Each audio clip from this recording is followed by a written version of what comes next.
All right, let's say we have something we want to solve here with rational exponents. So you can see this is a fraction, 3/2. If you remember the rules of exponents, if I put a number outside this parentheses as a power, I can bring it in and multiply it by that power.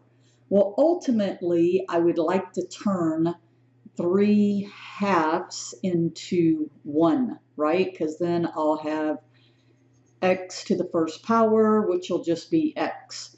Well, what if I multiply it by, I flip the reciprocal, because then I get 6/6, which becomes 1.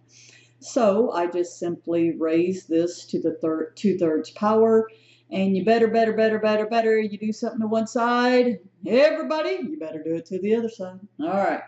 So we know this is x, and I don't know what that is.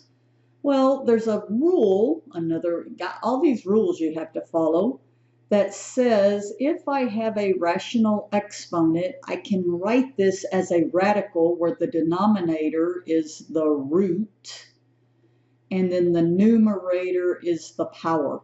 I always remember the one on the top is going to be the one on the top over here. So if I rewrite this, this becomes the root, the cubed root of 64 squared. Now this is probably one you're going to want to pick up a calculator. So if you take 64 and you square it, cubed root, you get 4096.